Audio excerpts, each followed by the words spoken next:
Ó Deus de Israel, aqui estamos nós, Senhor amado, na Tua presença. Nós entramos na Tua presença com confiança.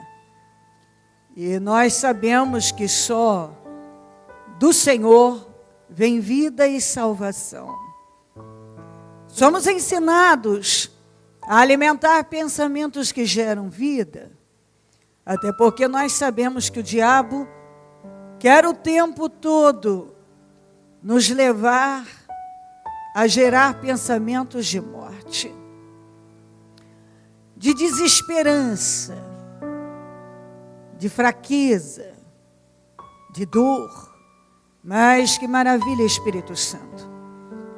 O Senhor está o tempo todo nos incentivando a gerar pensamentos de vida, porque todo aquele que confia no Senhor permanece para sempre, está escrito assim. Perdoa as nossas falhas, Senhor, que não são poucas. Nos cobre com Teu sangue. Passa do Teu sangue sobre a nossa mente. Olhos, ouvidos, boca e coração. Passa do Teu sangue sobre os nossos pensamentos e sentimentos, sobre o nosso corpo, alma e espírito. Passa do Teu sangue sobre nós. Ó Deus, nos ajuda. Nós somos falhos e sem o Senhor nós não podemos ir além. Nós dependemos do Senhor para tudo.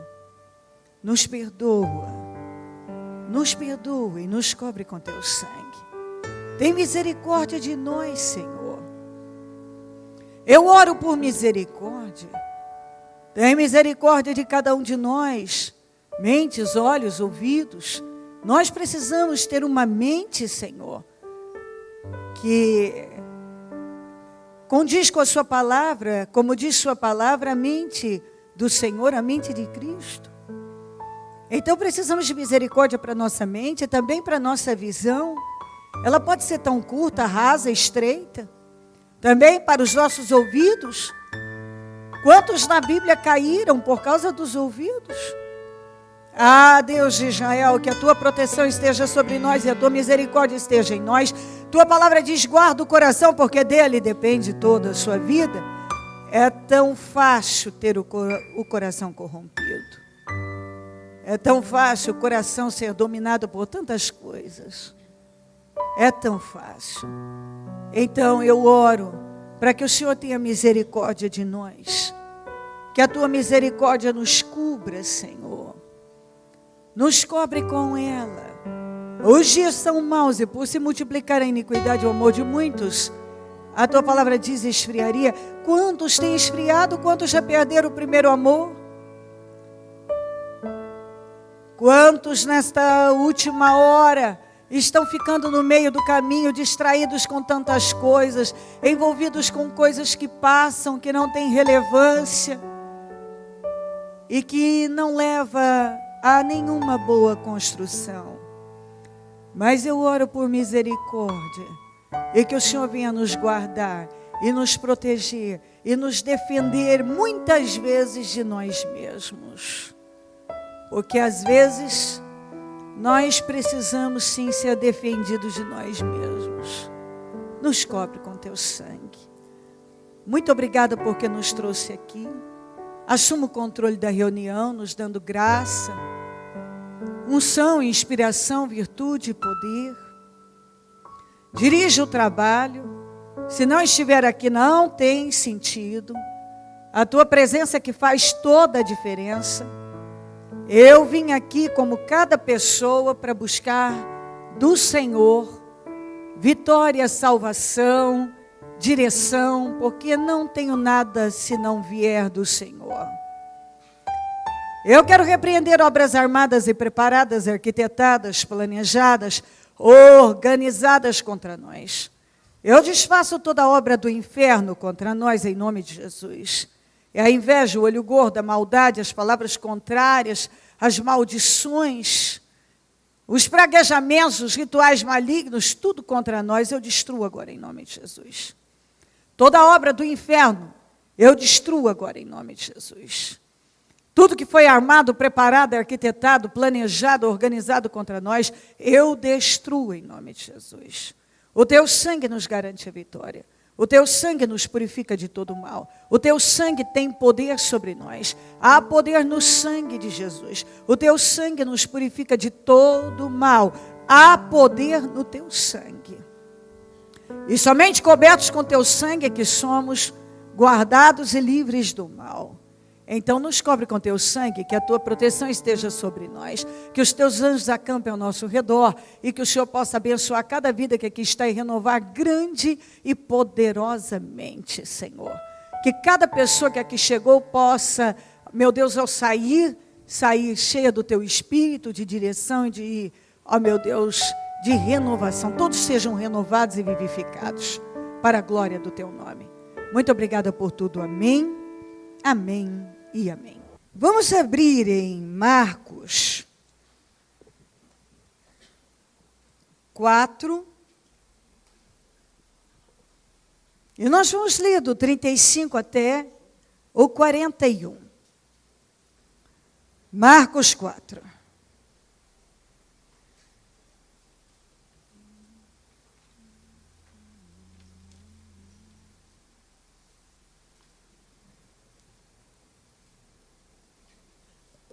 Naquele dia, ao anoitecer, disse ele aos seus discípulos: vamos para o outro lado. Deixando a multidão, eles o levaram no barco, assim como estava. Outros barcos também o acompanhavam. Levantou-se um forte vendaval, e as ondas se lançavam sobre o barco, de forma que este foi se enchendo de água. Jesus estava na popa, dormindo, com a cabeça sobre um travesseiro. Os discípulos o acordaram e clamaram: mestre, não te importas que morramos? Ele se levantou, repreendeu o vento e disse ao mar: aquiete-se, acalme-se. O vento se aquietou e fez-se completa bonança. Então perguntou aos seus discípulos: por que vocês estão com tanto medo? Ainda não têm fé?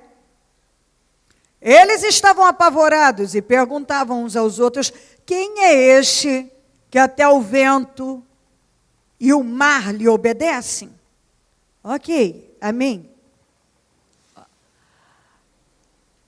Aqui nós temos várias situações que podem nos ajudar muito na nossa caminhada com Deus. Essa primeira parte, quando o Senhor vem e diz, nós já falamos sobre isso, isso é muito importante. Vamos para o outro lado. Há momentos em que o Senhor nos manda tomar um novo destino. E quando Ele fala, tudo que vem como algo novo para nós é bem empolgante, causa boas expectativas. É agradável. Quando estamos nos mudando para uma casa nova, mexendo na mobília, trocando de carro, subindo de cargo, vamos fazer uma viagem. Todas essas coisas nos empolgam e traz uma sensação de bem-estar. Então eu creio que esta colocação, vamos para o outro lado, ela pode ser vista desta maneira, esta é a minha visão. Vamos para o outro lado. Então, vamos traçar um novo destino, vamos fazer algumas coisas novas. Vamos dar passos novos de fé. Mais passos de fé. Vamos para o outro lado, minha gente. Então o Senhor disse, vamos entrar no barco e vamos para o outro lado. Bom, para o outro lado, eu espero encontrar coisas muito boas do lado de lá. Até porque foi Jesus que disse, vamos para o outro lado. Aí, no meio dessa travessia, eles dão de cara com um furacão. Porque quem já esteve no Mar da Galileia, sabe que, na verdade, é chamado de mar, mas é água doce. Mas você vê que é mar. E as tempestades que acontecem ali são assustadoras. São violentas. Muitas situações, tragédias já aconteceram ali. Tanto é que quando o mar começa a ficar violento, ninguém se atreve a navegar, a estar ali. Ele realmente, quando acontecem tempestades, elas são violentas. Então, essa tempestade aqui, ela não era realmente uma coisa comum. Se você estiver lá e conversar com as pessoas, ou pode até presenciar, assusta mesmo. Então, quando o Senhor o chamou, disse, vamos para o outro lado, estava tudo tranquilo. Então, vamos viver coisas novas, vamos para o outro lado, e com grandes expectativas. Aí, neste meio, eles dão de cara com uma tempestade que era quase um furacão. Muito rapidamente, como está escrito, o barco começou a encher de água. E a ideia é que eles iam afundar. E aquela situação fez com que eles fossem tomados de um medo, um pânico, porque a ideia que se dava é que não iam chegar do outro lado. Nós já falamos que o meio normalmente é um lugar de teste, é verdade. Quando nós iniciamos algo, nós começamos um propósito, nós começamos algo novo na nossa vida, causa sempre boas expectativas. Nós já entramos naquilo com boas expectativas. Nos empolga, mexe com a gente. Mas uma coisa que eu bato sempre é que se a única coisa que está movendo, que move uma pessoa, capaz de movê-la, for a empolgação, quando ela se deparar com situações agressivas, ela realmente não vai suportar.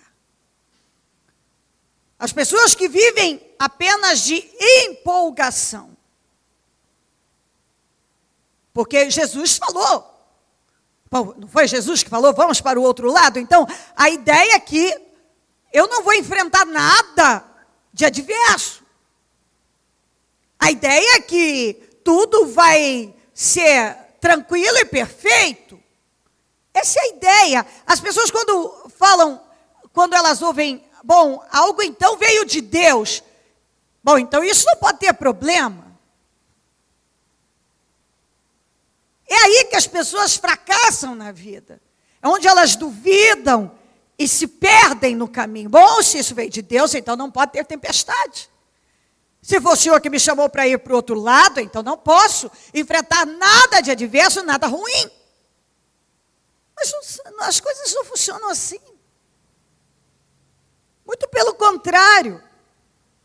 O diabo não queria que eles chegassem do outro lado, porque do outro lado eles iriam viver coisas diferentes, mas milagres e experiências novas. Então, naturalmente, que ele ia fazer de tudo para impedi-los de chegar do lado de lá.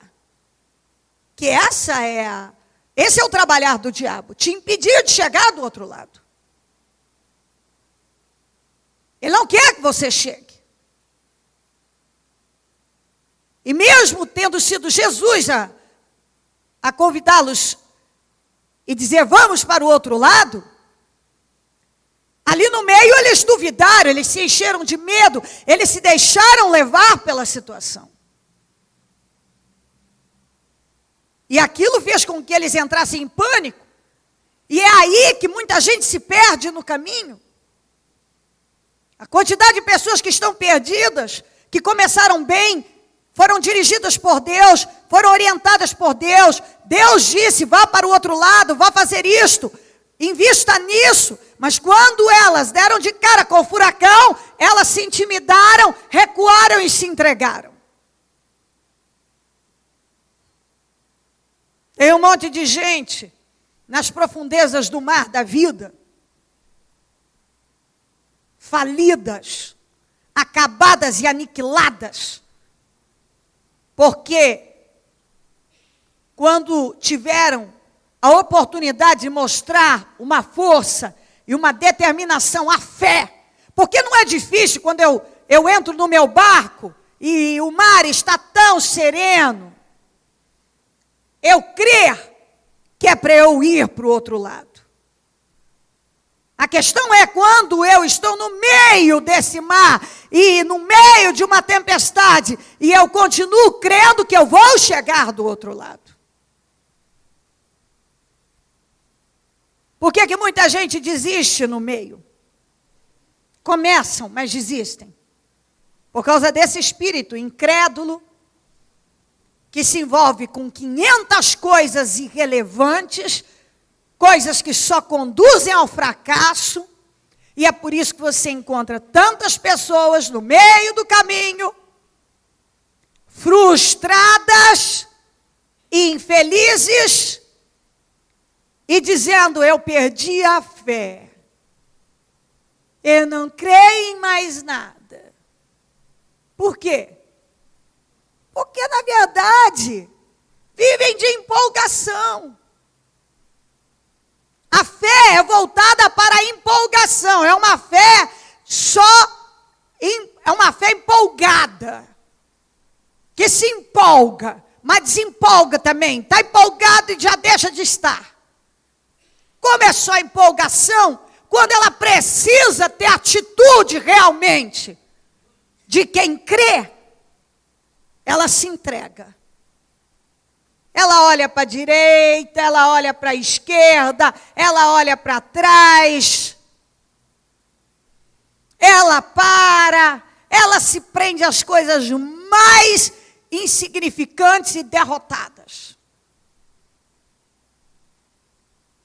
E isso tem que entrar na sua cabeça. Nós vivemos a última hora, os sinais dos tempos estão aí por toda parte. Que nós já vivemos o final dos tempos. E nós vivemos essa parte da palavra que o amor de muitos esfriaria. E as pessoas estão esfriando, primeiro amor estão perdendo.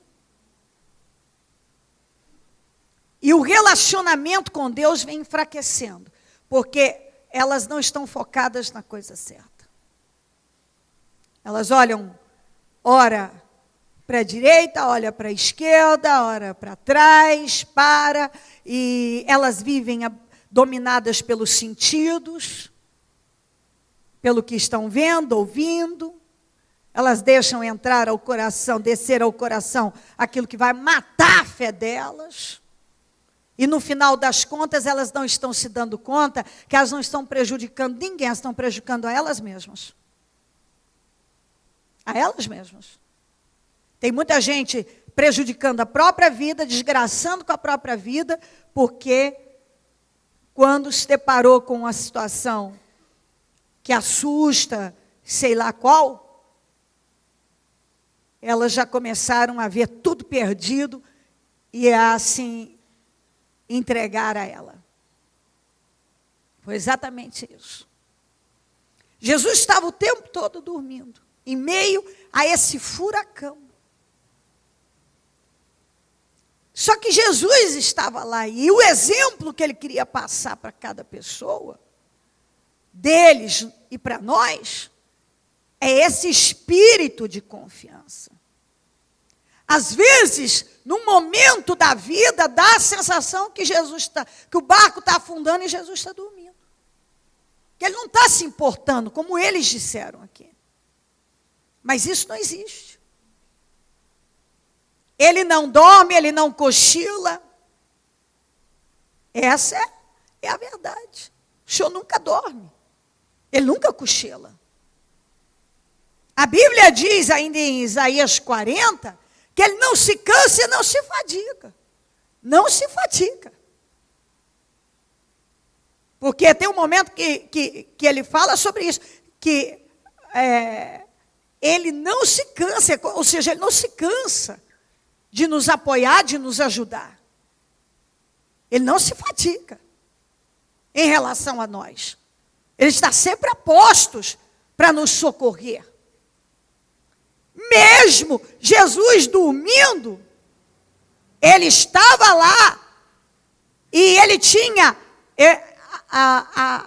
a noção e a ideia de absolutamente tudo que estava acontecendo. Mas a ideia que passava é que ele não estava se importando. Porque se ele estivesse se importando, ele já teria evitado que aquilo se agravasse tanto. Mas, na verdade, muitas vezes o Senhor permite que algumas coisas cheguem num limite para nos experimentar mesmo.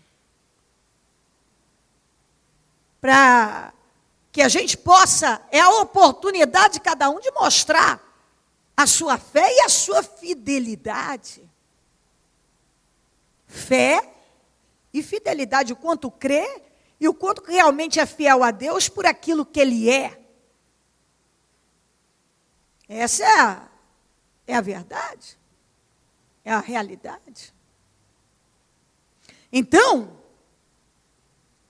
aqui, quando a situação foi agravando, eles entraram em pânico. O senhor não está se importando, não? O senhor não importa que a gente morra aqui? O barco já está quase afundando. Jesus levantou, deu uma ordem para o vento e o mar se acalmarem. Aquilo aquietou e ele olhou para eles e repreendeu. Por que vocês estão com tanto medo? Vocês não têm fé, não? Jesus repreendeu o vento e o mar, olhou para eles e deu uma bronca. Por que vocês estão com tanto medo? Vocês não têm fé, não? Por que tanto medo? Vocês não têm fé? Eu penso que para algumas pessoas, muitas vezes o Senhor está falando a mesma coisa. Por que você está com esse medo aí? Por que você está agindo desse jeito? Você não crê, não? Tudo que eu já lhe prometi, já falei com você. Se eu falei que nós vamos para o outro lado, nós vamos para o outro lado. Então foi ali, no meio daquela travessia, que a coisa ficou grave. Mas Jesus tinha dito, vamos para o outro lado. Se ele falou, nós vamos chegar do outro lado. A gente começa um propósito como esse, nós estamos hoje exatamente no meio desse propósito. E quantas situações que vão acontecendo para fazer você quebrar? Você desanimar. Todos nós. Acreditar que não vamos chegar, ou que nem vale a pena, ou que nem é assim. Esse é o trabalho do diabo. Quantas pessoas que se privam de milagres por causa desse espírito que permitem entrar dentro delas. Elas dão abertura. E quem é que perde com isso? É Deus. É o fulano, o cicrano, é a pessoa. É a pessoa. A pessoa perde. Porque ela tem a oportunidade de passar por aquela tormenta e chegar do lado de lá, e ali ela já entra em pânico, e já começa a falar asneiras, e já vai se entregando, e desistindo de tudo aquilo que ela podia viver do lado de lá, mas ela se deixa levar por aquela situação ali do meio. Quantos que têm feito isso com a vida? Na minha caminhada com Deus, quantos eu vi fazendo isso com a vida? Quantas pessoas que tinham um futuro brilhante com Deus? Quantas pessoas que foram tão longe, mas se deixaram levar por um momento e nunca chegaram do lado de lá. Nunca. Podiam ter chegado do lado de lá, mas não chegaram. Porque começar, que empolgação. E aí, quando dá de cara com o furacão? Esquece que foi Jesus que falou, vamos para o lado de lá. Esquece que se ele falou, a pessoa vai chegar. Esquece que ela tem promessas de viver coisas grandes do Senhor, é só passar. Mas ela se envolve com aquilo, e agora o Senhor nem se importa, o mundo não se importa, não sei quem não se importa, está tudo acabado, é o fim do mundo, e se envolve com cada coisa que o diabo sabe pegar cada um no seu ponto. Ele sabe que ponto que ele poderia mexer comigo, ele sabe que ponto que ele pode mexer com você, ele sabe que direção seguir para tentar desgraçar com a vida das pessoas. Porque esse é o trabalho do capeta: matar, roubar e destruir. E se você der abertura para ele, ele não vai fazer outra coisa. Porque ele não sabe fazer outra coisa. Desde o início, ele sempre matou, roubou e destruiu. Então é isso que ele faz. E se uma pessoa não estiver atenta, é isso que o diabo vai fazer na vida dela. É exatamente isso. Então, você não pode viver uma fé empolgada.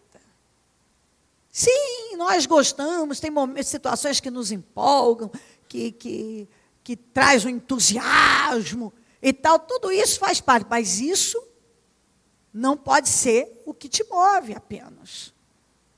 Porque vai chegar um momento em que não vai ter nada de empolgante na situação. Nada que te entusiasme. E aí? O que você faz? Começa a falar besteiras e a tomar o rumo errado. Que é o que acontece com muita gente. Porque tem um momento nessa travessia da vida que não há nada de empolgante. Mas eu tenho que me lembrar que quem me mandou ir para o outro lado foi Deus. E se ele me mandou ir para o outro lado, ele não me mandou para eu afundar. Para o meu barco encher de água e afundar. Muito pelo contrário. Se ele disse, vamos para o outro lado, eu vou chegar do lado de lá. Eu posso me dar de cara com o furacão. Mas ele, por mais violento, ainda que eu esteja no olho do furacão, Deus vai me tirar de lá.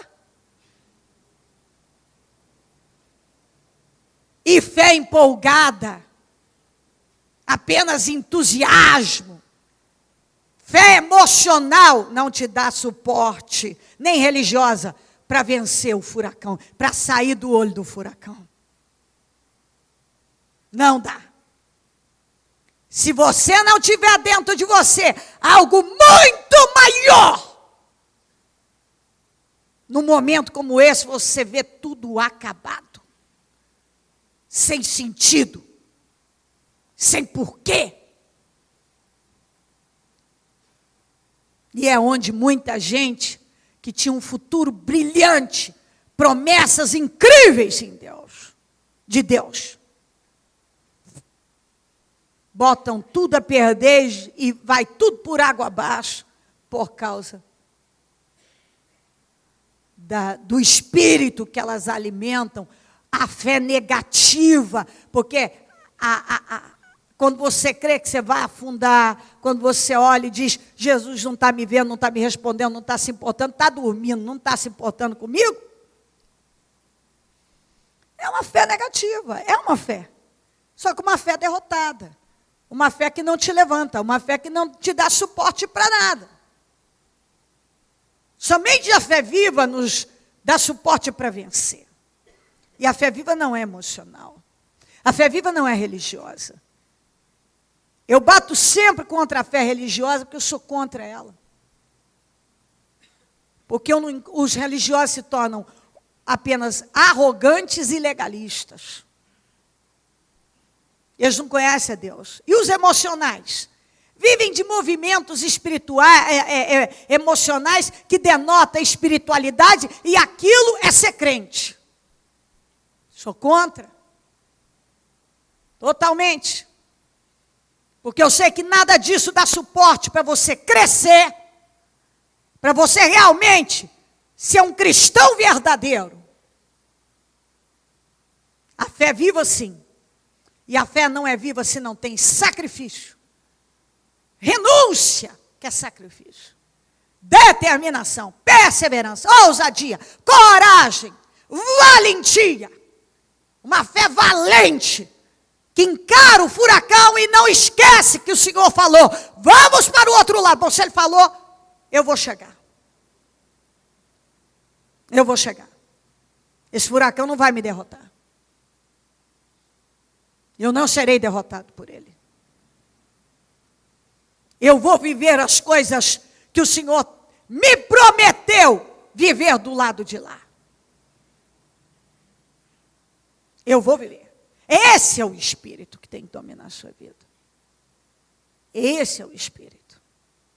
Exatamente isso. Então, aqui, ó, levantou-se um forte vendaval. Não, no meio da travessia. Nós estamos no meio do propósito. Talvez muitas situações tenham se levantado aí na sua vida para tentar te mostrar que você não vai chegar lá, que você não vai viver o que Deus tem prometido viver. Mas vem cá, não vai viver se você se entregar a Ele. Porque eles chegaram e viveram outras e outras coisas maravilhosas em Deus. Então, a pessoa só não chega do lado de lá se ela já cortar tudo aqui no meio. Se ela fracassar aqui no meio. Que é o que acontece com muita gente. É o que acontece. Aí cada um tem que ver o que quer para a vida. Cada vendaval que você encontrar na sua travessia da vida, e você se entregar, você nunca vai sair do lugar. Você vai parar ali. Jesus estava ali o tempo todo. E dormindo para dar exatamente essa visão para nós. De que ele estava com o espírito da confiança, um alto nível de confiança. Ele não entrou em desespero. Que é o que acontece com a maioria das pessoas, elas se desesperam. E acabou tudo. Agora acabou. Essa é a ideia que o capeta quer que você tenha. Acabou nada. Acabou nada. Está lá em Êxodo, quanto mais Faraó oprimia Israel, mais Israel crescia. Todas as vezes que a opressão aumenta, as vitórias também. Agora, isso não vai acontecer na vida de gente que para a vida. Especialmente, quando falo para a vida, a sua vida com Deus. A sua vida com Deus. São nessas situações que nós temos que aprender. Ainda sexta-feira eu falava na rádio que nós temos que ser dóceis como cordeiro e corajosos como leão. E a chave desse equilíbrio é que é a questão.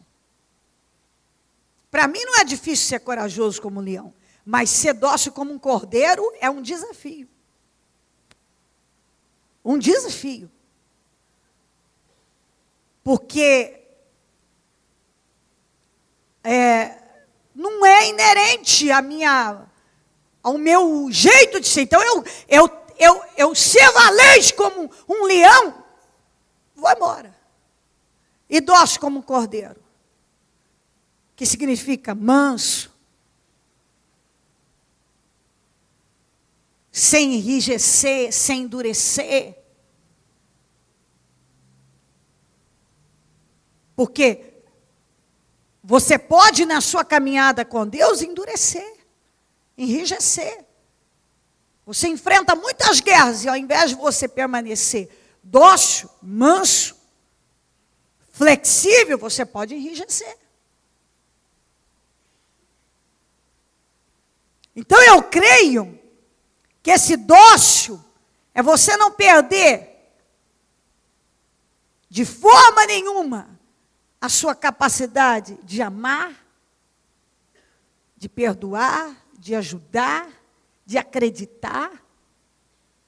E o corajoso como um leão é ser sempre muito agressivo contra o capeta. Mas acontece que quando você pende para um lado, você não consegue segurar o outro.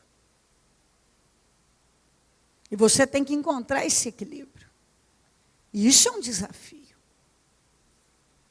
E muitas pessoas se perderam aí, porque ela até conseguia uma coisa, mas não conseguia outra. Ela consegue, aliás, uma coisa, mas não consegue outra. Dócil como um cordeiro. Corajoso como um leão. Você não enrijece, não endurece. E continua enfrentando as guerras e enfrentando o diabo de forma agressiva e corajosa. Contra o diabo você tem que ser violento. Mas o diabo quer que você endureça na vida com as pessoas e etc. E tal. E você não pode deixar isso acontecer. E cada um tem seus desafios. E é aí que você tem que conseguir superar e vencer. Porque a ideia é essa. Isso aí eu ouço direto. E eu vivo isso muito na pele. Então você faz de um jeito, tem um que vai emitir opinião de um jeito, você faz do outro, o outro vai ter a sua opinião do outro jeito. Cada um quer de um jeito, cada um quer opinar, sem contar aqueles que não cuidam da própria vida, quer cuidar da vida do outro e dizer o que ele tem que fazer. Aí do jeito que você fizer, se alguém quiser arrumar um problema, ele vai arrumar. Ele vai arrumar. E aí, se você não conseguir encontrar esse equilíbrio, que é o que a Bíblia fala muito, ainda você lê lá sobre aprovação de homens, que Pedro ainda diz assim, que mais importa a aprovação de Deus, agradar a Deus do que homens. Ele estava dizendo que ele sabia o que ele tinha que fazer. E mesmo que alguns não concordassem com aquilo que ele fazia, ele não ia sair daquela direção, porque sempre vai haver alguém, olha, faça assim. Aí o outro também, não, eu discordo de você, acho que é melhor você fazer assim. Olha, isso aqui. Por isso que cada um tem que saber o que Deus tem com ele. O que Deus tem com ele. Porque se a pessoa não souber o propósito da vida dela, e ela não tiver segura daquilo que Deus tem com ela, um dia ela amanhece cá, outro dia ela está do outro lado, outro dia ela está aqui, ela vira uma peteca. Porque todo mundo tem uma opinião sobre alguma coisa. Tem uma opinião sobre a tua vida. Pode ver, amigos no trabalho, a família, acha que você devia fazer não sei de que jeito, não sei de que jeito, não sei de que jeito. Tem o outro que acha não sei o quê, o outro não sei o quê. Aí, se você não souber o que Deus tem com você e não se firmar naquilo, você se perde.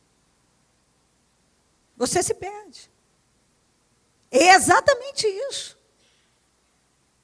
Sempre há uma situação, vai haver uma crítica, vai haver alguém que vai te julgar numa coisa ou que não vai concordar com isso aqui, não vai concordar com... Aí, se você não souber quem você é em Deus e o que Deus tem com você, você vive assim, ó, como a onda do mar, como diz a Bíblia, que é levada pelo vento. E essa tem sido a vida de muita gente. Tem gente que tem vivido como a onda do mar, levado pelo vento. Ora ele está lá, ora ele está aqui. Ora ele está lá, ora ele está aqui. Por quê? Porque a Bíblia diz lá, o que duvida é como a onda do mar. Porque ele não sabe quem ele é em Deus, ele não sabe qual é o propósito da vida dele, ele não sabe, ele não busca se firmar nisso. É por isso que ele vai e vem, vai e vem. Hoje ele acorda crendo nisso. No outro dia ele já não sabe se é bem isso. Ele estava seguro até 5 minutos atrás, até alguém emitir uma opinião. Pessoa emitiu uma opinião contrária daquilo e já mudou de ideia. Tem gente que vive desse jeito. Desse jeito. Dessa maneira. Na própria fé. É dessa maneira. Um dia ele enxerga tudo que Deus fez por ele, tudo que Deus fez por ele na igreja, tudo que Deus fez por ele, etc. No outro dia, já ele não enxerga mais nada, o discurso muda. Você acha que vai acontecer o quê com essas pessoas? Se você não cuidar da sua vida, do seu relacionamento com Deus, quem é que vai cuidar? Se você não estiver comprometido com a sua vida com Deus e com a sua vida espiritual, com as suas vitórias, quem é que vai estar? Ninguém pode estar mais comprometido comigo do que eu mesma.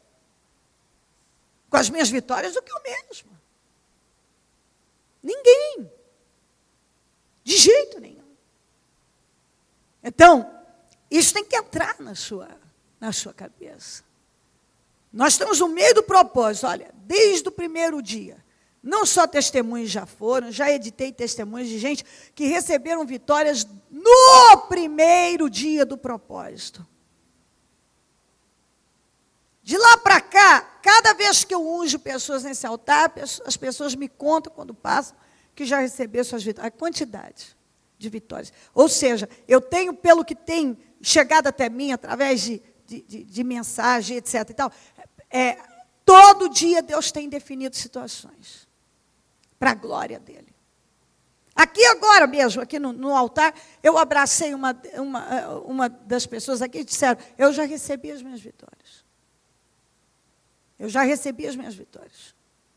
Então, a gente ouve o que Deus está fazendo. Aí, o que acontece com aqueles que param e se perdem no caminho? Eles nunca chegam do outro lado. Eles poderiam chegar em 2014, prontos para sonhar novos sonhos, viver outras coisas. Mas, quando elas se deparam com uma situação, com um furacão, com uma coisa, elas já se entregam à dúvida, elas se entregam à incredulidade, elas acham que é daquele jeito, ou acham que não vão vencer. Aí cada situação é uma situação que derruba e que a pessoa pode permitir que a derrube. Cada um. Eu sobrevivi na fé esses anos todos, porque eu busquei desesperadamente saber o propósito da minha vida e buscar a aprovação de Deus. Foi o que eu busquei. Porque se eu não tivesse feito isso, talvez, possivelmente, talvez não, com certeza, se eu tivesse tomado outro rumo, eu tinha parado no meio do caminho. Talvez até continuasse, digamos, como uma cristã, mas uma cristã derrotada, frustrada. um cristianismo sem vida, porque o cristianismo só vai ter vida na vida de uma pessoa que crê. O cristianismo é vida, ele é vida, filho, mas na vida de quem crê. Senão ele vira só uma religião, baseada em regras. Todo dia eu vejo isso acontecer. Gente que acha que servir a Deus é cumprir com regras, sistemas e etc. Que vem numa igreja evangélica, ou ele vem para chorar, para cair, para ter tremelique, ou para cumprir com a regra tal e se tornar um legalista sem vida. Isso é cristianismo.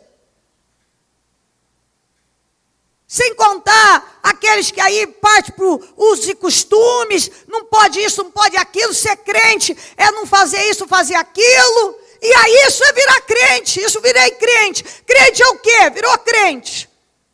Agora eu sou crente porque eu não visto assim, eu visto daquele jeito. Eu sou crente porque eu guardo a regra tal, eu cumpro com a lei tal, eu faço isso. Eu sou crente porque eu desidrato na igreja de chorar. Eu sou crente porque eu vivo não sei o que, não sei o que. Isso é ser crente. E cadê o relacionamento com Deus? Eu estou falando de relacionamento com Deus. Porque isso aí, você vai um muçulmano, você encontra as muçulmanas, elas também têm seus usos e costumes. Você encontra no judaísmo, a mesma coisa, elas têm os seus usos e costumes. Algumas chegam a raspar a cabeça e usar peruca. Por causa do quê? Que uma mulher raspa a cabeça e bota peruca no lugar? Por causa da regra da religião. E o que isso acrescenta na vida de uma pessoa? Vou no banheiro, raspa meu cabelo, porque o cabelo é um sinal de exuberância, de sensualidade. Então, a religião diz que eu não posso ser sexy, raspa minha cabeça e põe uma peruca. Você está achando que é diferente? Escuta, tem cabeleireira aqui que lida com isso, com judeus, com judias, que vive assim, com as suas perucas lá. Eu não vou, se ela quisesse falar, podia falar, mas que você chega lá, tem gente que está cuidando das perucas, das judias. Não estou criticando, estou dizendo que isso não tem sentido, mas a religião faz com que elas raspem a cabeça e usem peruca no lugar.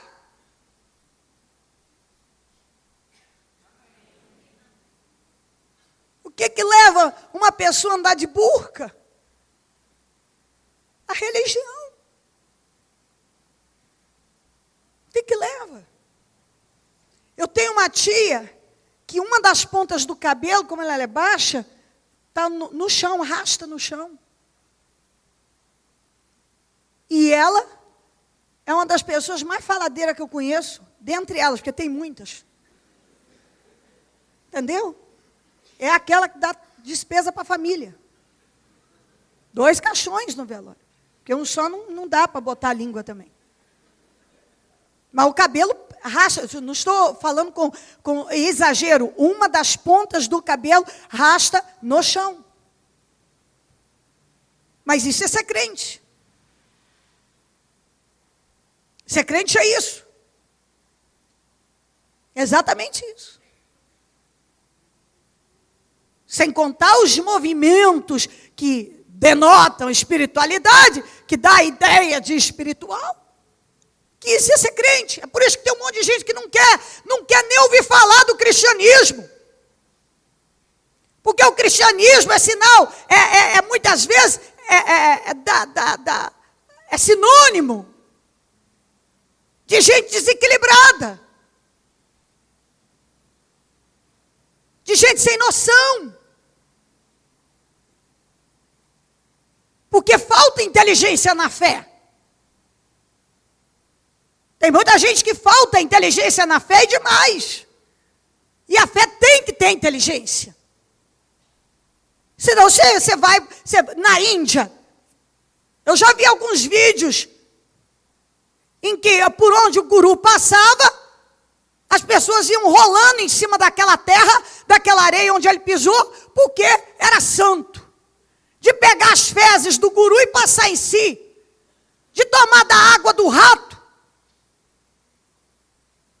Tudo por quê? Por causa de uma fé. Que fé é essa?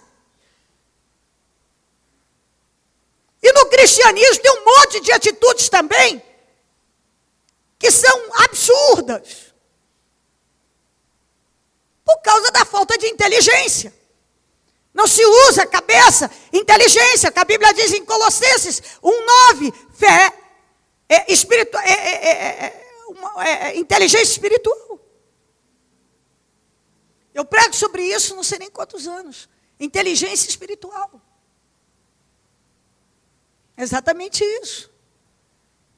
Algumas coisas, se você fizer o qual você não é cristão, a visão é essa.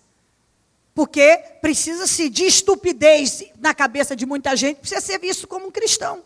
Eu rejeito isso, vou rejeitar até o fim dos meus dias. Não me submeto a isso nunca. De jeito nenhum. Eu não quero ter cara de crente, eu quero ser crente em Jesus Cristo. Esse é o espírito que está em mim. Porque o que é ter cara de crente? O que é ter cara de crente? Até hoje, eu estou para descobrir. O que tem? Esse tipo de espírito eu não deixo entrar na minha vida nunca. Até porque eu sei qual é o propósito, porque estou aqui, o que eu tenho que fazer. E furacões, vários, eu já encontrei no meio. Mas sempre cheguei do lado de lá. E a ideia é essa. Sempre vamos chegar se você enfrentar. Isso está dentro, tem que estar dentro de você. Você tem que entender e construir um relacionamento com Deus. Senão, quando você se deparar com situações várias, você para no meio do caminho. E você nunca vai realmente conhecer a Deus. E conhecer a Deus requer realmente um investimento de vida e não de imagem e encenações. Porque se você encenar uma espiritualidade, você não vai aguentar. Se a tua espiritualidade for algo de casca, de imagem, você não aguenta mesmo. Você não aguenta. E para isso tem um trabalho danado a ser feito. Cuidar da mente, vigiar o ouvido, vigiar a mente, os olhos, guardar o coração. Você tem que estar o tempo todo atento cuidando da tua, preservando, essa é a palavra, a tua vida espiritual. Você tem que fazer um trabalho de preservação. Continuamente. Você tem que estar preservando a sua vida espiritual. Preservando, zelando dela como a coisa mais preciosa, porque ela é a coisa mais preciosa da tua vida. Você precisa estar preservando. Se você não trabalha a preservação da tua vida espiritual, se você não cuida, não investe nela, não preserva, não vigia, como diz a Bíblia, cuidando de você, do teu espírito, você pode fracassar. E se você fracassar, quem é que vai se dar mal nessa? É a própria pessoa. É a própria pessoa. Vamos para o outro lado. Eu estou empolgado com isso. Só que essa fé não te dá suporte. Fiquei entusiasmado. Sim, eu também me entusiasmo, me empolgo, fico legal, acho bacana, mas eu sei que isso tudo tem a ver com emoção e vai chegar um momento em que emoção não pode me sustentar. Muito pelo contrário, elas podem me derrubar. Empolgação não vai me sustentar. Mas uma confiança, um alto nível de confiança em Deus. Um alto nível de confiança em Deus. Se você não confiar mesmo em Deus, você não passa pelo meio. Do meio você não sai. Você chega até lá, mas de lá você não sai. Você vai até no meio, mas daí de lá você não faz. É onde você não sai. E é onde muitos nunca chegam do lado de lá. Nunca. Jesus olhou, repreendeu com autoridade, porque ele pode repreender esse vento, essa tempestade, esse furacão que veio já, se você confiar. Olhou para eles e disse: por que vocês estão com tanto medo? Vocês não têm fé? A situação não era para dar medo? Era, mas Jesus falou: por que vocês estão com tanto medo? Vocês não têm fé? Ou seja, em nenhuma situação, eu não quero que vocês se entreguem a esse espírito. É isso que Jesus estava dizendo. Está errado vocês se entregarem a esse espírito. E eles chegaram do lado de lá e viveram muitos outros milagres e tantas outras coisas. E é exatamente isso que o Senhor está falando com cada um aqui. Amém?